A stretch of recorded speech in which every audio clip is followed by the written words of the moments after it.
The night she said it, her voice didn't even shake. "He's moving in," she told me. "If you don't like it, there's the door." Her words hit harder than any punch I'd ever taken. Evan stood there, her secretary, suitcase pressed against the wall I'd built with my own hands. The same wall that once held our wedding photo. 12 years of marriage collapsed in a single heartbeat. I waited for anger, for shouting, for something. But all I felt was the sound of my own breathing. So I picked up my keys, and I walked out. Not because I was weak, but because sometimes leaving is the only way a man wins. They say revenge is loud. They're wrong. If you've ever faced that kind of silence, hit subscribe. Because this isn't just my story, it's every man who's ever had to walk away. The door clicked behind me, a small sound that felt like a gavel. The hallway was dark, the kind of dark that lives in carpet and corners. My coat still hung on the chair where I always left it after work, sleeves falling like tired arms. The kitchen carried a thin chill, fridge hum, tile colder than it should be. I could smell the coffee I didn't finish. Funny how a house keeps its habits when the people don't. I stood there long enough to hear the heater kick on and blow across a room that wasn't mine anymore. Neighbors watched football tonight, I thought. Somewhere a microwave beeped. Life went on in little noises. A man can tell when a chapter ends. It's not fireworks. It's a simple, sharp cut. I took the keys off the hook, felt their weight in my palm, and turned toward the door again. I didn't look back. Not once. That was the point. I-70 opened like a scar across the night, and I followed it because that's what men do when they've got more questions than gas. The radio stayed off. I didn't need another voice. Neon from the motel sign bled through the windshield, pink and tired, promising vacancy like it was a cure. My hands on the wheel looked older than last week. Knuckles rough, veins raised, a map of every job site and late bill I'd ever paid. My dad used to say, "Drive it out, Mike. Miles make sense when people don't." The heater clicked between warm and lukewarm, and I timed my breathing to the wipers. In the quiet between beats, I waited for rage to show up the way it does in movies. It never did. What came instead was something steady and heavy, like a coat you can't take off. It wasn't anger, it was silence. And somehow, that felt truer than anything I'd said all year. That silence followed me into the room, the kind with a thin carpet, a louder bathroom fan than any man needs, and a sink that dripped on the seconds. I set my wallet down, and the mirror fogged as if it didn't want to see either. I don't know why I unlocked my phone. Habit, I guess. Our wedding photo blinked up, me in a suit that never fit right, Laura's smile doing all the work. For years I believed in that picture like people believe in lucky coins. The faucet ticked, the fan hummed, the door chain rattled when a truck rolled by. I thought about the porch I'd repaired, the wall I'd painted, the way I kept fixing things that were already leaning. My thumb hovered, left or right, keep or cut. Some choices aren't choices. They're the truth coming due. I swiped left. The picture slid away like a leaf in a gutter. The room didn't get warmer, but I did. Her name sat at the top of my screen, bold with 3 unread texts. "We need to talk. Are you safe? Please." The bedspread was wrinkled like a bad idea, the lampshade tilting just enough to bother me. A hotel receipt on the nightstand said I had until noon to decide who I wanted to be. I typed and erased the word why 3 times. Men my age don't ask why when we already know. We listen for the thing under the noise. Fear, pride, shame. Somewhere a couple argued through the wall, and a baby cried like it was her first night on earth. I scrolled our thread, thumb catching on a photo of Sunday pancakes and a dog that never liked thunder. I set the phone face down. Not texting back wasn't quitting. It was choosing. Silence isn't nothing. Sometimes it's the only tool you have left that doesn't break in your hands. I turned off the light. The phone vibrated on the nightstand, skittering against the wood like it was trying to run. "Michael?" The voice was thin, a little breathless. Margaret, Laura's mother, the kind of woman who keeps casseroles in the freezer for bad days. I sat up, eyes pinched against the motel dark. "Something's happened," she said. And in the space between words, I heard a grocery list dropping to the floor, a TV going mute, the life of a woman who'd seen too many storms. I told her to breathe, because that's what you say when you can't fix anything yet. The faucet dripped once, twice, then stopped, as if the room itself leaned in to listen. She didn't have details. Sirens, police, the house, my name. A man learns to hear the missing pieces. My boots were on before the call ended. The keys felt colder than last night. She whispered, "Come home." I didn't ask why. I didn't ask when. I was already moving. By the time I hit our street, the sirens had gone quiet, but their colors still washed the front of the house. Red, blue, red, like someone was repainting our life in emergency shades.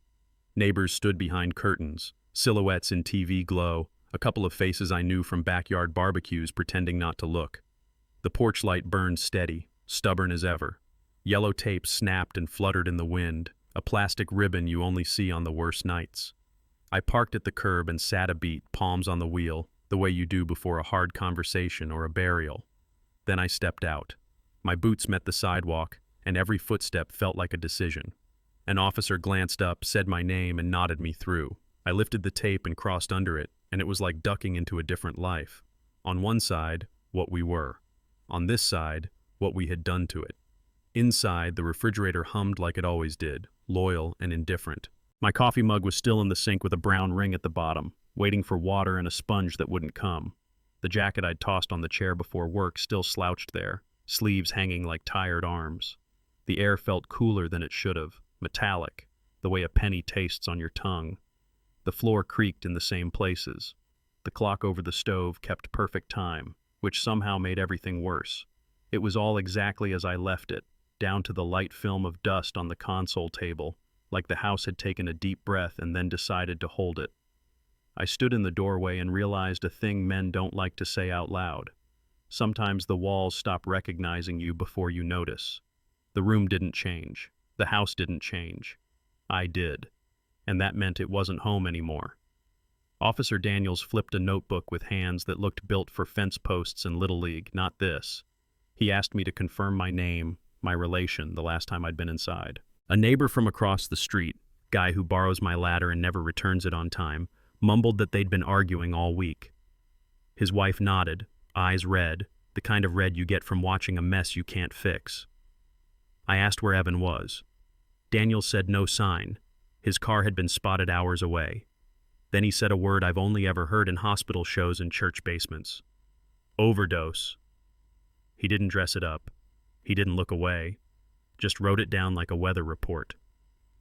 I stared at the coffee mug in the sink, at the jacket on the chair, at the life we'd laid out like a Sunday paper. Some words pull the air out of a room. That one did. The silence came back.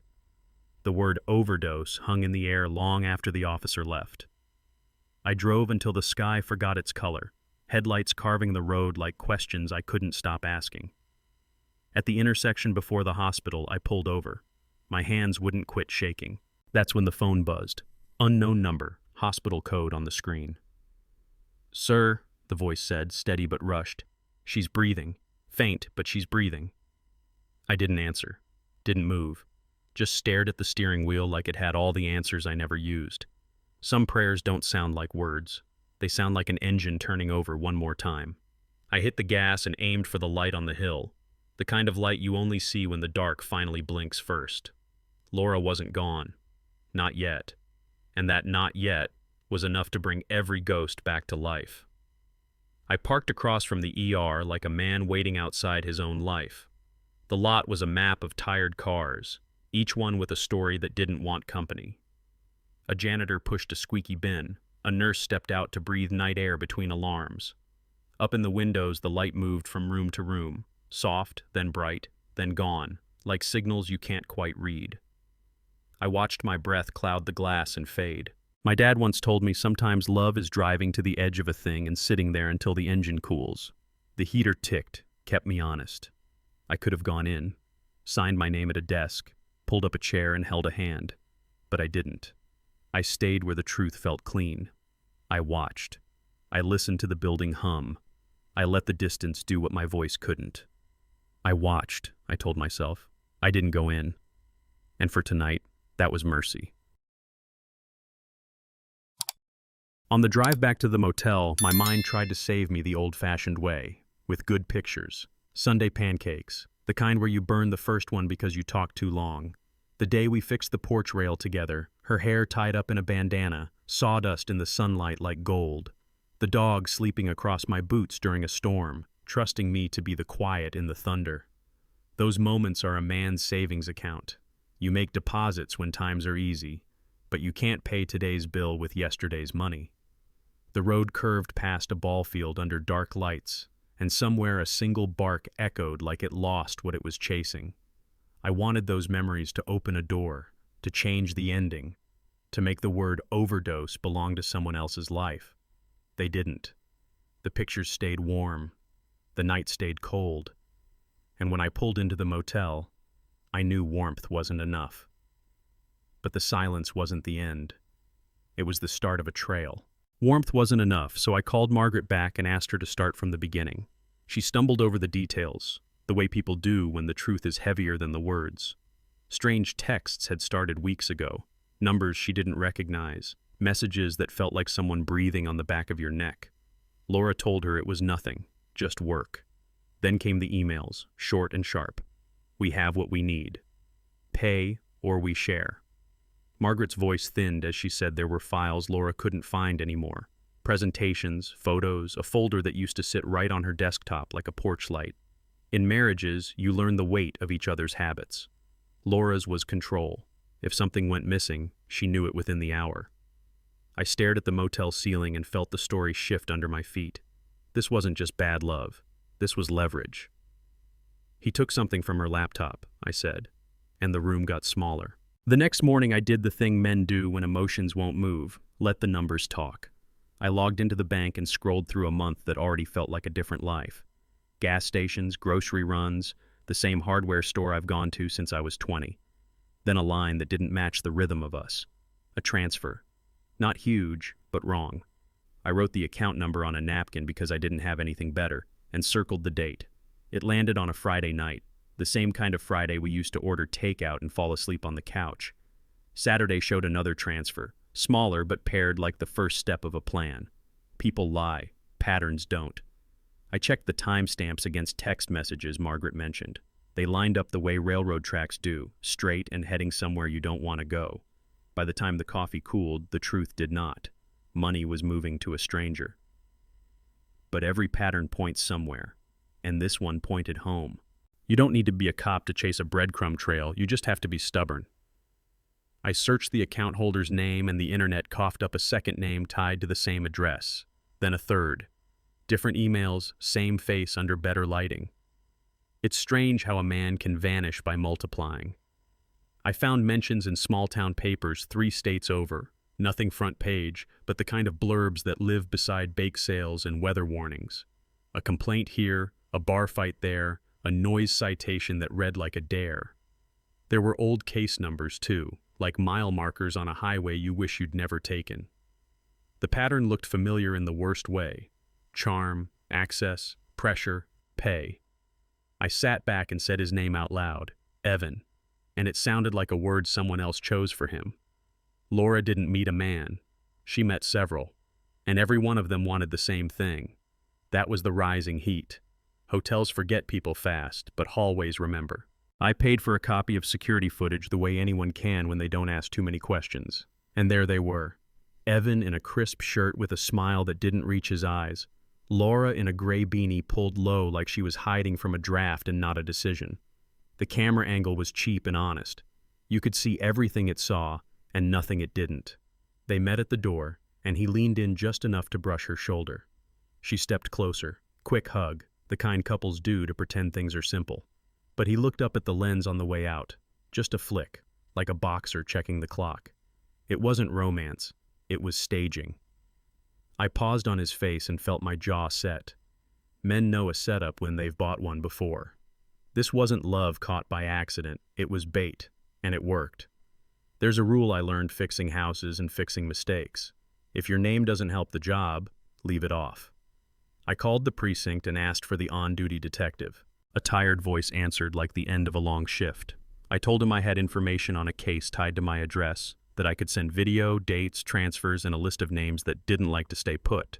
He asked for my name. I told him I preferred to keep it out of the paperwork. He paused long enough to tell me he'd heard that before. "Fine," he said. "You want a case number or not?" I wrote it on the same napkin as the account number. My hand shook once, then settled. I wasn't going to be the hero of this story. I was going to be useful. "I'll submit everything tonight," I said. Click. Line dead. Decision made. Anonymous doesn't mean you're hiding. Sometimes it means you're finally standing up. After I hung up with the detective, I cleared the motel desk and made myself a cheap war room. A dollar store map of the U.S. went on the wall with tape that barely held. I printed screenshots on the lobby printer, faces grainy, dates fuzzy, then pinned them where they belonged. Red thread ran from city to city, a kid's art project with a grown man's heartbeat. Denver to Omaha, Wichita to St. Louis. Every line told the same quiet story. Meet, flatter, record, pressure, pay. The paper curled at the edges under the AC, but the pattern didn't. It hardened. I kept thinking about jobs I'd done, how a crooked stud makes every board after it twist. If the first angle is wrong, the whole frame lies to you. By the time the sun slid up behind the blinds, the picture was bigger than my marriage. This wasn't a bad chapter. It was a playbook, and we weren't the only ones in it. It wasn't just our marriage on that wall. It was a map of every lie he ever sold. Names go cold on paper, but the titles told me enough. Directors, managers, vice presidents, women who carried teams, budgets, families. I matched them to emails that looked like form letters written by someone who understood fear in bullet points. "We have your meetings. We have your messages. We have your photos." The wording barely changed, like a sermon a man's preached too many times. I traced each note to a burner address and a chat app that likes secrets. The timestamps walked lockstep with weekends away and calendar blocks labeled strategy. It hit me where I live, the spot men keep for pride we don't show and shame we don't name. Laura wasn't the first. That sentence sat in my chest like a brick. I could hear Margaret's voice, thin and tired. She said she had it handled. Maybe she believed she was managing a mess. Maybe she thought she was different. Predators love different. It's the button that opens every door. I drove to Margaret's place with a sack of drive-through coffee and the look of a man who can't deliver good news soft. She opened the door before I knocked, took the cup like a peace offering, and exhaled in a way that made the kitchen light flicker. On the counter, a family photo lay face down, frame scuffed on one corner. She said Laura had whispered things weeks back, little confessions wrapped as jokes. He gets nervous about cameras. He hates paper trails. He says love means trust. Margaret pressed her palm to the flat of the picture and didn't lift it. She was scared, she admitted, but she liked the way he made her feel seen. That's the worst trick in the book, the one that works on people who already doubt their reflection. I swallowed the truth as cleanly as I could. She didn't tumble into a trap. She walked while reading the sign. Knowing isn't innocence. It's a debt. I took the next step the way you tighten a bolt. Slow, deliberate, no stripping the head. I matched Laura's calendar to her travel rewards. Her phone pings to gas stations off the interstate. A grainy pump camera caught the side of a rental with a plate that didn't belong here. 2 days later, the same digits showed up in another state, near a motel with curtains like bruises. The clerk on duty remembered a man who paid cash and smiled too easily. The dates snapped together with the sound a tape measure makes when it hits the mark. Friday night arguing, Saturday transfers, Sunday silence. I stared at the log until my eyes burned and the pattern stepped forward on its own. Men talk about gut feelings like they're magic. They're not. They're math we solved before and forgot. The car, the rooms, the money, it all curved back to the night everything cracked. His trail didn't zigzag. It pointed straight at us. And if I was right, the next mile wouldn't just find him. It would find what he left behind. Before dawn, I sat on the edge of the motel bed with coffee that tasted like pennies and wrote a note to myself on the back of a receipt. Not a speech. A promise. I'd seen revenge in men my age. Loud, messy, expensive. It doesn't fix the floor. It just breaks the lamp. I thought about the bridges I've repaired, how you shore up what matters and let the river carry off the rest. Outside, the sky went from black to a tired blue, the kind that asks nothing and gives enough. I wrote it plain so I couldn't wiggle out later. I will not burn my life to warm my anger. I will do the work, give the evidence, say the truth, and walk. If peace is the only thing I can hand my future, then that's the gift. I folded the paper, slid it into my wallet, and stood. A man's day starts when he chooses it. Mine started now. But promises only matter when the storm tests them, and I knew the wind was coming. I kept my promise in the simplest way I knew, by showing up without stepping in. The doctor said stable, the monitor kept a steady beep, and the ICU window turned us into a picture frame. Her inside, me out. The glass was clean enough to see myself looking older, lines I hadn't earned yesterday. Nurses moved like people who knew how to carry other folks' storms. I counted breaths, counted beeps, counted the steps it would take to cross that hallway and break my own rule. A man can rebuild a deck, but that first nail through new wood still feels like betrayal. I pressed my palm to the glass and let it cool me down. She shifted once, a small move that looked huge from here. There were 100 things I could say. None of them would make today lighter. So I stood where I said I would stand. Outside, present, and the space between us did the talking I couldn't. Still, the glass never stays cold forever, and neither does the truth waiting on the other side. Nurse Emily found me by the vending machines, coins rattling in a way that made the whole wing sound hollow. "She asked for you," she said, and it landed like a weight I'd been avoiding. She cried. The kind of tears that swell and don't fall, the kind a man hears even when the room is quiet. I thought about my dad's advice, never promise what pain can cancel, and then I broke my own rule. "One visit," I told the nurse. "One truth." Emily nodded like she'd heard deals like this before. In the elevator, the numbers climbed slow, like the building didn't trust my decision either. Through the doorway, I could see a purple bruise blooming along Laura's forearm, skin pale and thin as paper.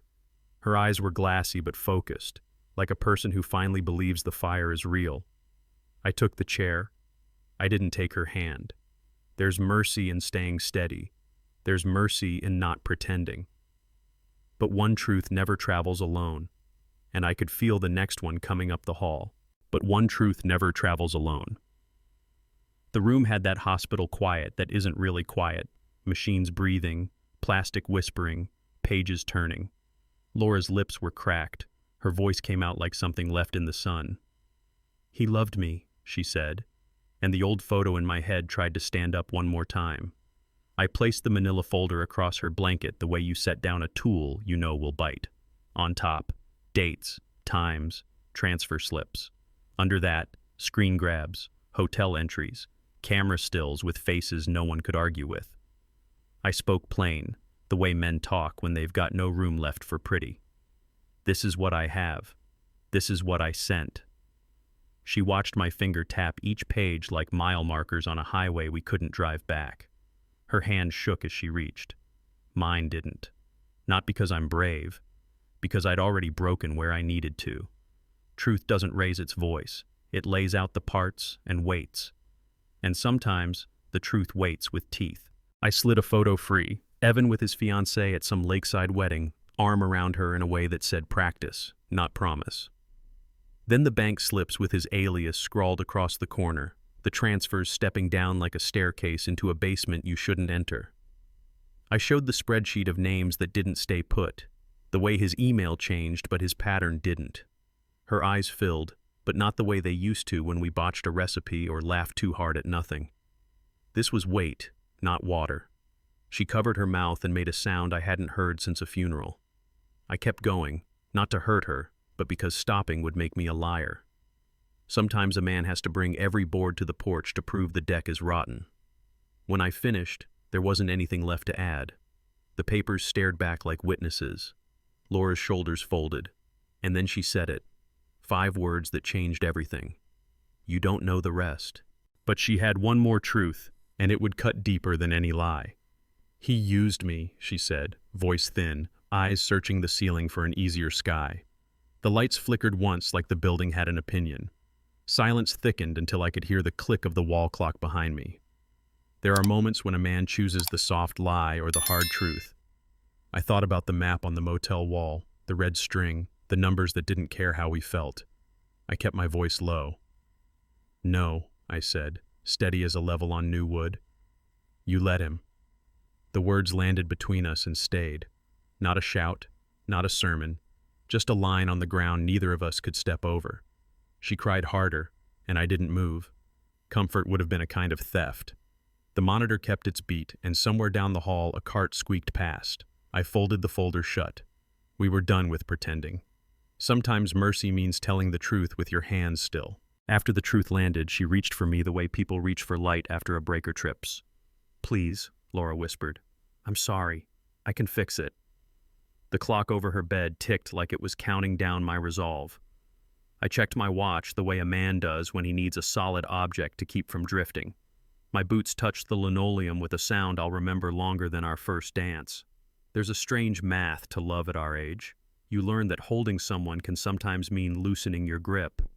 I wanted to pull her close, to pretend we could rewind to pancakes and porch rails, but promises made in a storm drowned by morning.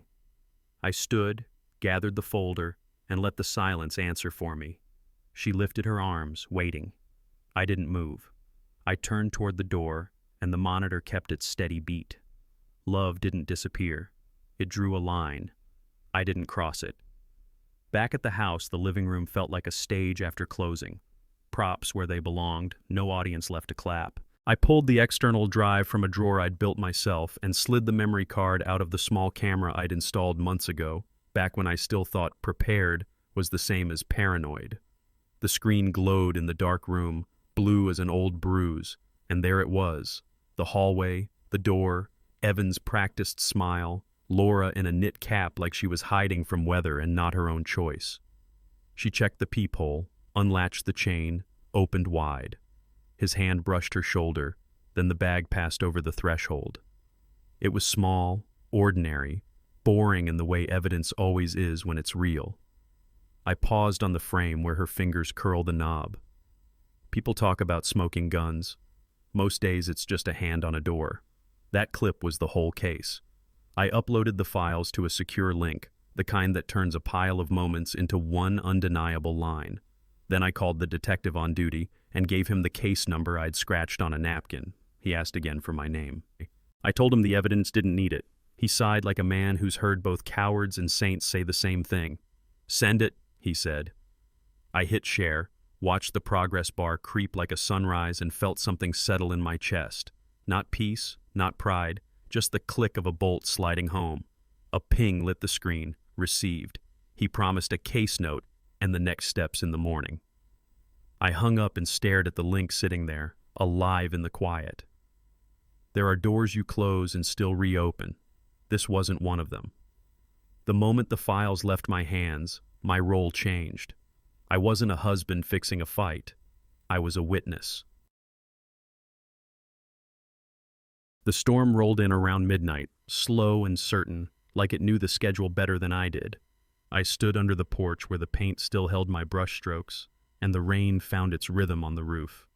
The yard went glossy, the streetlights threw long, tired shadows. Somewhere, a neighbor's wind chime told a story it didn't mean to. I didn't practice speeches. I didn't rehearse answers. I let the water talk. There are nights when sound does the heavy lifting because words would only make a mess. Drops hit the rail with the same beat as the hospital monitor and the same beat as the clock in my kitchen. All three kept time with a life I couldn't carry alone anymore. The porch light pushed a soft circle on the steps, and I stayed in it until my shoulders unclenched. If anger is a fire, rain is a friend. I didn't need to say a thing. The storm said enough. But storms don't wash everything away. Some footprints stay under the mud, waiting to be found. Morning brought coffee that could stand a spoon and questions that wouldn't blink. 2 officers sat at the table where we used to sort bills and plan weekends. Daniels flipped through printouts while his partner checked dates. The emails lined up with transfers. The hotel footage matched the calendar. A neighbor confirmed the late-night shouting that echoed down the block. I answered what I could and didn't fill in the blanks with guesses. Men my age know. Facts carry better than feelings. Daniels finally nodded, the way a coach does when the playbook starts to make sense. "We're close," he said. "We'll push for a warrant on Evan." The word warrant felt like a brace under a sagging beam, not a fix, but support. I signed a summary and slid it back. On the way out, the officers thanked me in the quiet way working people thank each other. The door shut behind them. The house exhaled. The next move wasn't mine anymore. Or at least, that's what I told myself, right before the phone started ringing again. The update came mid-morning. Evan's car turned up 2 states over, angled crooked in a bus station lot like it ran out of excuses.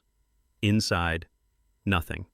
No bag, no phone, no coffee cup with a name spelled wrong. A clerk said a man bought a one-way ticket with cash, head down, cap low, the kind of look that makes you forget a face on purpose. The camera over the ticket window caught a shoulder, a jawline, a frame that could be anyone's if you want it to be. I pictured him stepping onto a bus that smells like old air and second chances, finding a seat near the back, turning himself into luggage. A predator doesn't disappear, he changes zip codes. The detective's text ended with 3 words I both hated and understood. "He's gone quiet." I stood at the sink and let the faucet run until the water went cold. There's a kind of silence that means safety. This wasn't it. And if he'd gone quiet, someone else was about to start making noise. Silence can hide a man, but it can also expose the rest of us. By afternoon, Laura was discharged, temporary, conditional, the way a storm eases without apologizing. Her lawyer called within the hour, his voice smooth and shaped by conference rooms. Words like process and cooperate slid across my ear without finding a place to land. Margaret hovered in her kitchen with a dish towel she didn't need, folding and unfolding it until the seams begged. She asked if I would go with Laura to the meeting. I told her I wasn't the right shadow anymore. The call from the precinct came next, a formal request for Laura to appear and provide a statement, not a suggestion, a date, a time, a room. When people talk about pressure, they picture something squeezing from the outside. This felt like the kind that starts inside and pushes out, testing every crack. I watched Margaret set 2 cups on the counter and forget to pour. Social circles shrink when the truth shows up. The circle around us tightened, and somewhere in that shrinking circle, I could already feel the break. That night, I started boxing my life like a man who finally reads the label on his own story. I wrote 12 years on the first carton and didn't know whether to laugh or sit down. Drawers gave up old keys that opened nothing, restaurant matchbooks from nights we swore we'd remember, a ticket stub to a movie we both hated and still quoted. The photo frame on the mantel lay face down where Margaret had left hers, as if the pictures were tired of working the day shift. I lifted it, looked once, and set it back the same way, glass to wood, truth down. The wedding band came last. It had warmed to my skin so long it felt like part of the equipment. I rolled it in my palm and placed it on the dresser. Not dramatic, not angry, just done. You don't slam every door. Some you close like a man leaving a room he built, careful not to wake anyone. Morning brought a chill that turned the backyard into a postcard. Leaves scudded across the patio. The wooden chair by the grill held its empty ground. The realtor set a folder on the kitchen island and walked me through the paperwork I already knew by heart. Square footage, comps, dates that used to be milestones. I initialed boxes and signed on lines while the house listened, polite and distant. Selling isn't always surrender. Sometimes it's a man admitting the foundation's cracked and choosing not to live under it. When I reached the page that made it official, my hand paused the way it does when you're about to loosen a bolt you tightened yourself. Then I signed. The pen felt heavier afterward.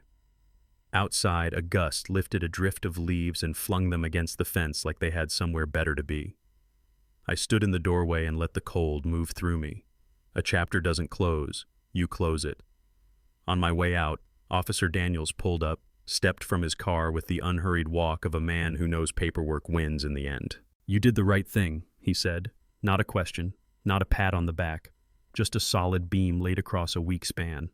I nodded because that was enough. Men like us understand the kind of thanks you don't hang on a wall.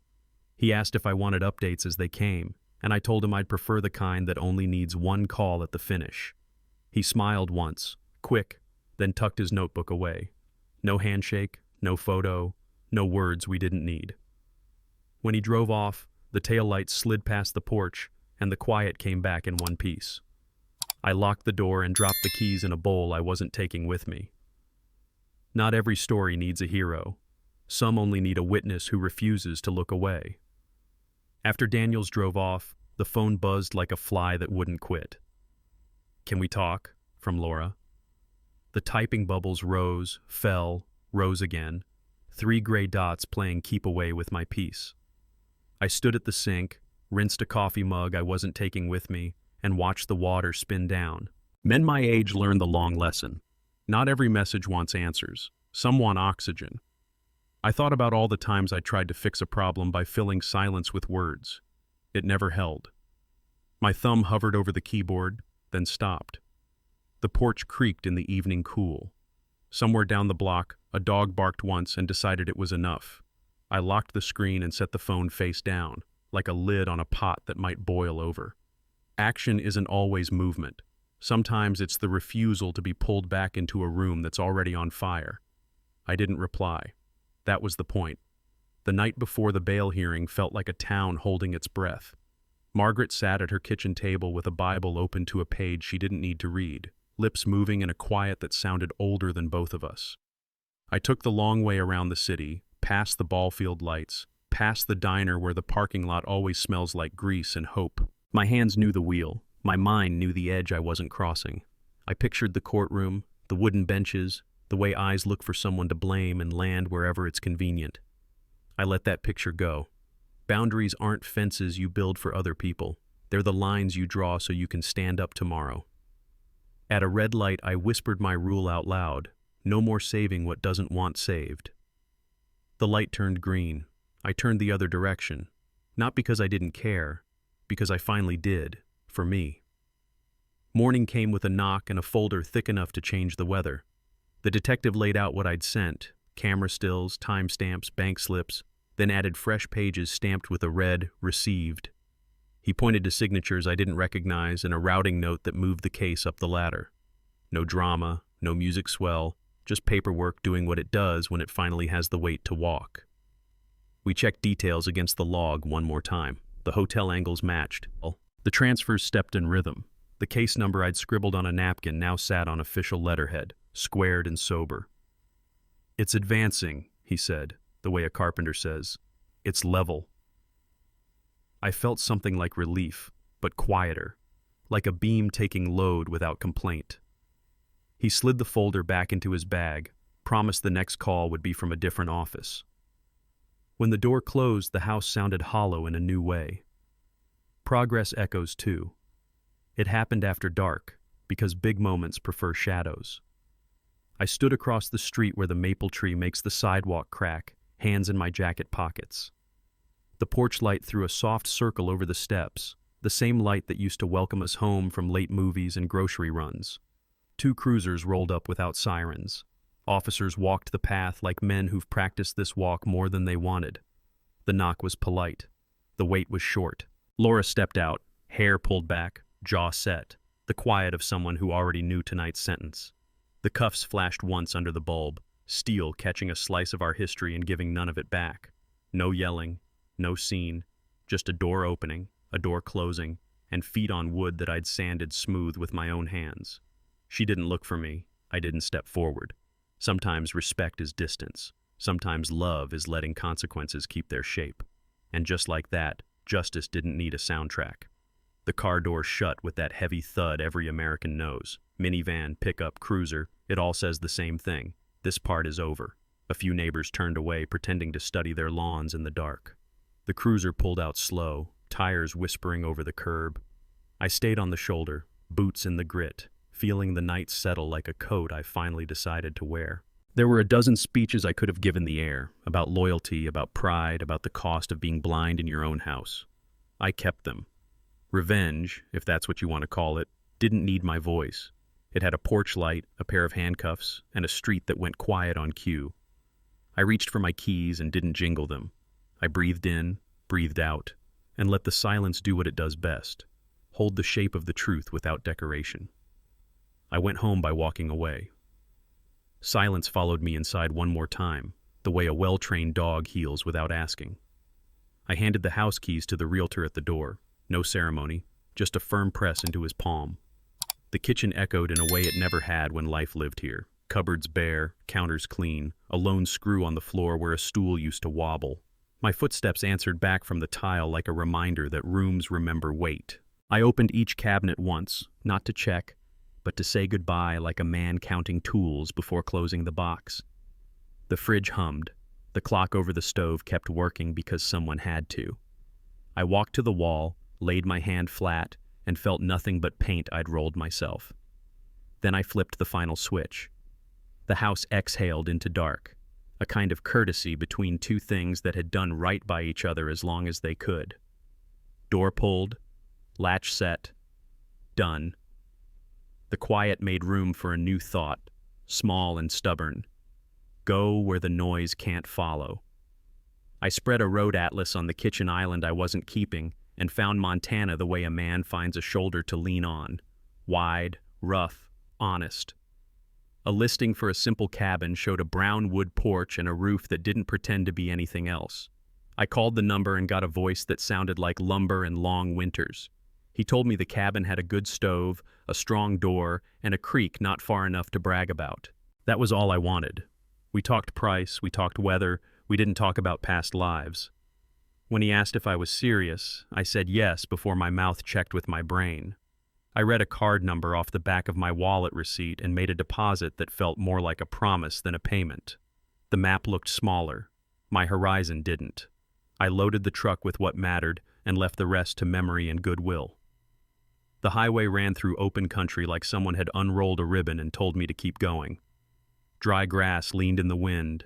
Fence posts clicked past like a metronome teaching a new song. I turned the radio low and found a country station that didn't apologize for steel guitar and simple truths. A DJ told a joke that would have bombed in a city, and I laughed anyway, because it landed where it needed to. Dawn came on like a slow grin, first gray, then silver, then gold that made the hood shine. Somewhere around a long, empty stretch, my jaw unclenched without permission. It surprised me enough to smile. Not big, not brave, just there. A man doesn't always know when the weight gets lighter. Sometimes he notices because the steering wheel no longer feels like a question. I took the next mile as a yes. The cabin smelled like dust and pine and space that didn't need a backstory. Hinges complained when I opened the door, the way old joints do before coffee. I set my bag down and got to work because work has a way of shaking hands with a man's spirit. A loose hinge, a soft board, a window that stuck if you treated it wrong. I tightened, planed, and swept until the floor showed its grain again. I hung my coat on a peg by the door. Just one coat, one peg, a sentence with no extra commas. The stove took coaxing, then settled into a steady heat that sounded like trust. Every repair was a translation. A screw sunk straight meant a thought lined up. A swept corner meant a memory put where it belongs. By late afternoon, the place met me halfway. It didn't ask who I'd been. It made room for who I could be. I stood in it and believed. In town, the diner had a sign that promised breakfast all day and meant it. The bell over the door rang like a small ceremony. A carpenter with hands like bundled rope nodded at my jacket and asked if I'd found the cabin with the crooked porch. I said I had. He grinned like we shared a secret only hammers tell. The waitress poured coffee that tasted like it knew the road I'd driven. On the jukebox, an old Merle Haggard track found its way through the clatter and did what music does when you've got sawdust in your head. Clears it. We talked weather, wood prices, and the best place to buy nails that don't quit. No one asked for my story. They gave me a chair. When the carpenter said, "You settling in okay?" I heard a test and an invitation wrapped together. I surprised myself by telling the truth, out loud, to a stranger who'd earned it in 10 minutes. "I'm okay," I said. And I was. On the drive back from town, the road curved like a soft question, and I finally knew the answer. Call Margaret. She picked up on the first ring, breath catching the way it does when you expect bad news and get a voice instead. I thanked her for calling me that first night, for saying the hard thing when it would have been easier to hide it. She apologized the way mothers do, taking blame for storms they didn't summon. I told her she didn't owe me that, not today, not ever. We talked about the little things, her tomatoes, church bake sales, the weather that never makes up its mind. At the end, I said what I needed to say and what she deserved to hear. Take care of yourself, Margaret. Please. She exhaled like a room opening. Forgiveness doesn't rewrite a ledger, it closes one. When we hung up, the silence in the cab felt warmer. Some knots you can't cut.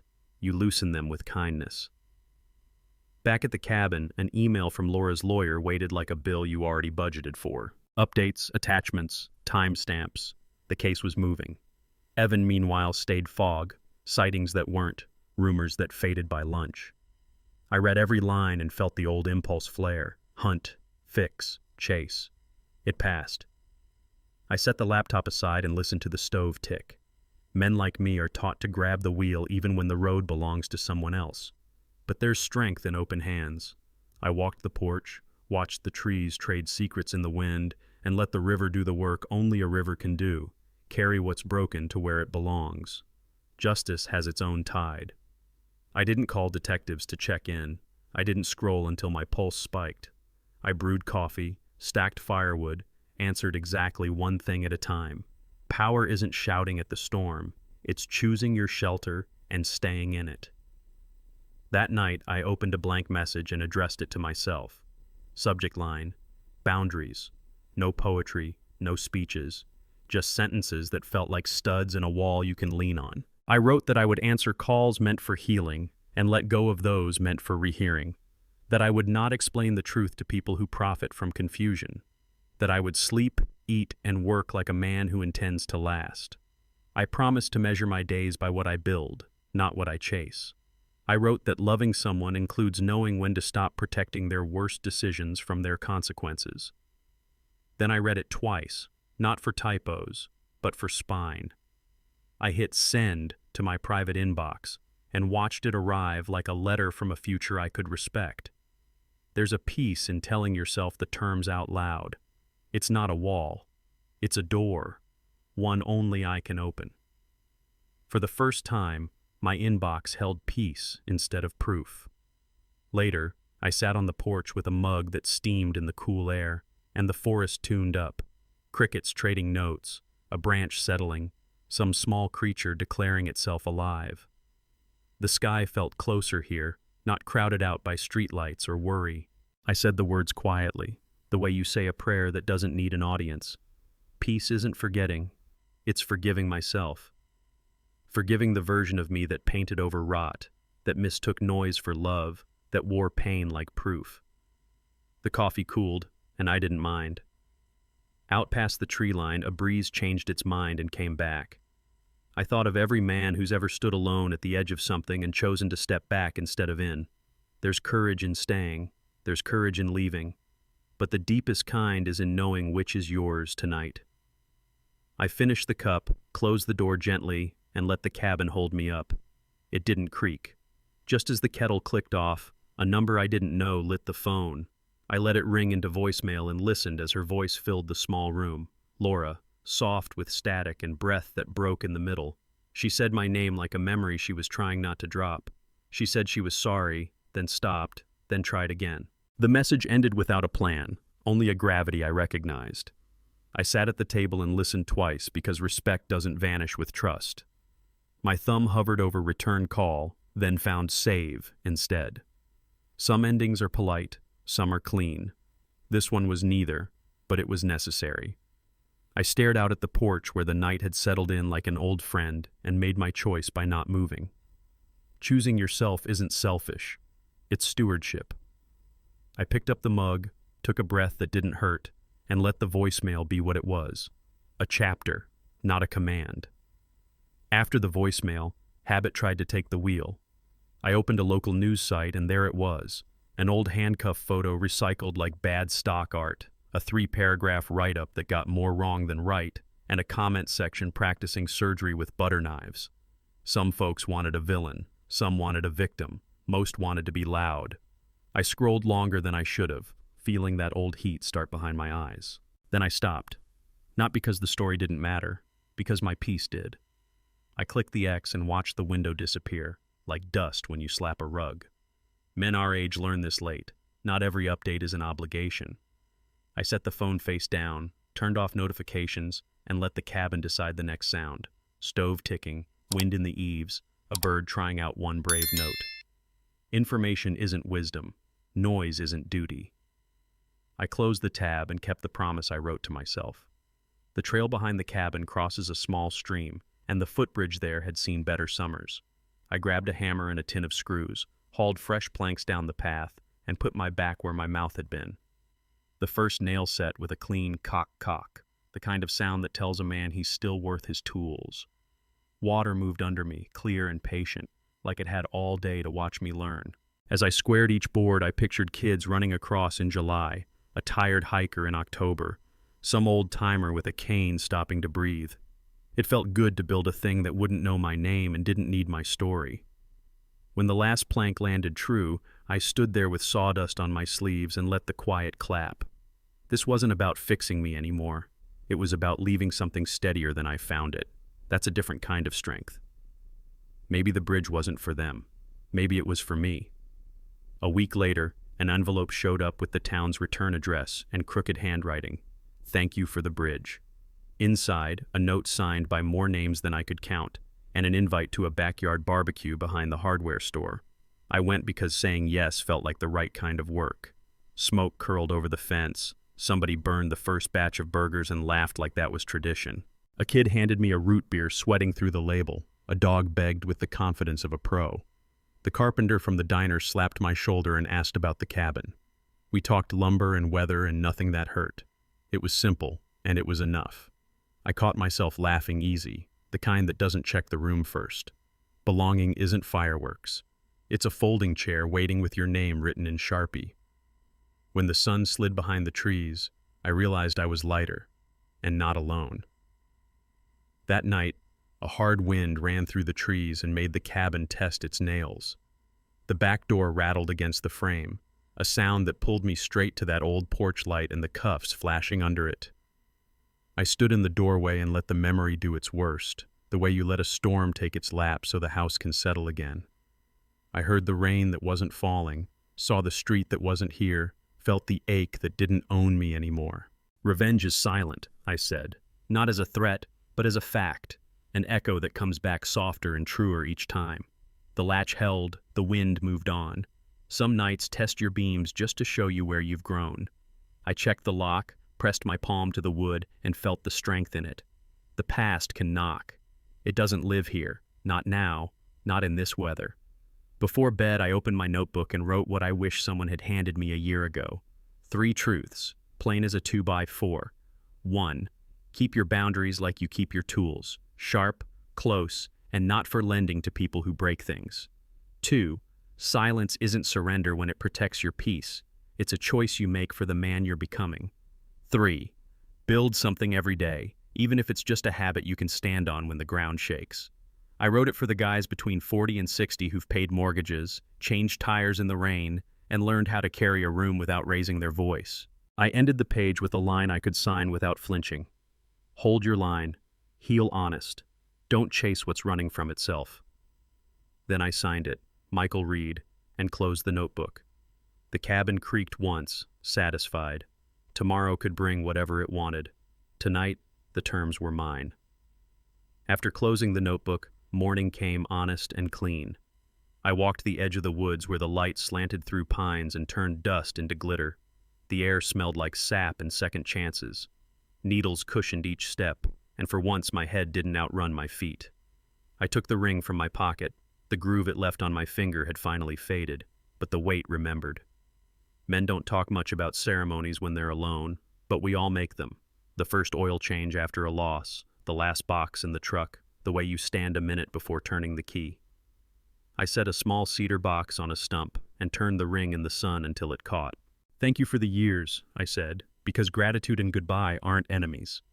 Then I dropped it in, closed the lid, and heard the soft click of wood on wood. Not a slam, a seal. The forest took it like it knew what I meant. By evening, I'd put the tools back, hammer cleaned, bits sorted, hinges that squeaked now quiet. I snapped the toolbox shut and felt the metal answer with a satisfying latch. The cabin door swung smooth on new screws. I stepped outside, checked the sky for rain I didn't need to worry about, and turned the deadbolt. "Lock the door," I said, just to hear it out loud. "Walk away." It wasn't drama, it was instruction, the kind a coach gives with one finger on the playbook. I took the steps down from the porch and let the night lay its hands on everything. Branches, roofline, the gravel that remembered every tire I'd rolled over it. No soundtrack, no speech. Just a man learning how to end things without breaking them. The dark here isn't mean, it's merciful. It keeps your secrets and honors your choices. I stood at the edge of the clearing and felt the click inside match the lock behind me. Morning poured through the window like it had nowhere else to be. I brewed coffee the way I like it, strong, honest, no story, and carried the mug to the steps. A chickadee tried out a new song from the fence line while the neighbor from down the road drove by slow and lifted 2 fingers off the wheel in that country hello. I raised my cup back. Simple is underrated until you've bled for it. Steam curled in the cool air. Somewhere a screen door thumped and a dog shook off sleep. I thought about everything I didn't have to check. No case updates, no comments to swallow, no speech to practice. Just this. Heat in my hands, breath that didn't ache, a day that didn't owe me a fight.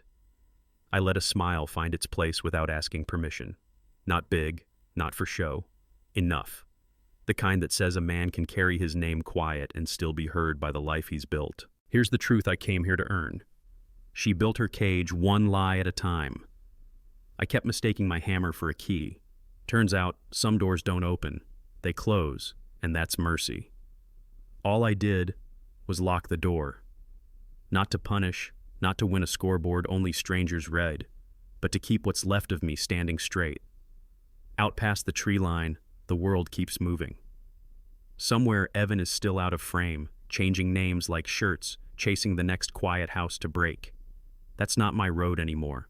I've got boards to set, coffee to pour, and a life that listens when I speak in a normal voice. I used to think payback needed thunder. It doesn't. Revenge isn't loud. It's walking away.